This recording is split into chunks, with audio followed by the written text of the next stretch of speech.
வணக்கம் மக்களே. பாரு, குக்கர் அடுப்பில் வச்சுருக்கோம். கொஞ்சோண்டு எண்ணெய் சேர்க்குறோம், கொஞ்சோண்டு கடுகு சேர்க்குறோம். கடுகு பிடிச்சாச்சு. ஒரு 1/4 கிலோ சின்ன வெங்காயம் அரிஞ்சு வச்சுருக்கோம், அதை இதில் சேர்த்து ஒரு 10 பச்சை மிளகாய் இதையும் அதை கூட சேர்க்கணும். பச்சை மிளகாய்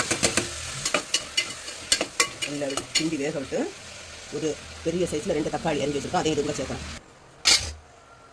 இதுக்கு கூட கொஞ்சம் கல் உப்பு சேர்த்து நல்லா கிண்டி விட்டுட்டு பாருங்க, வெட்டி வச்சுருக்க கத்தரிக்காய் அதுக்கு கூட சேர்க்கணும்.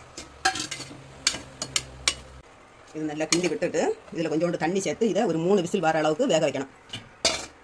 இப்படி மூடி போட்டு 3 விசில் வர வரைக்கும் நல்லா வேக வைக்கணும். வேக வச்சதுக்கப்புறம் இப்போ காட்டு அவருக்கு நல்லா மசிஞ்சு வந்தாச்சு. இதை வந்து மத்து வச்சு கடைஞ்செடுக்கணும். எனக்கு மத்து இல்லாததுனால நான் கரண்டி வச்சு கடைஞ்செடுத்தேன். இதில் இருக்க தண்ணியை வந்து கொஞ்சம் எடுத்து இப்படி வடிச்சு எடுத்துக்கிட்டு நல்லா கடைஞ்சி பாருங்க. கொஞ்சம் கருவேப்பிலை சேர்க்குற, மல்லியலை உண்டுனா நல்லா இருக்கும், மல்லியலை இல்லை. நல்லா கடைஞ்செடுத்தாச்சு. வடிச்சு வச்சுருக்கிறது இது கூட சேர்த்து இதுபோல் நீங்களும் பண்ணி பார்த்து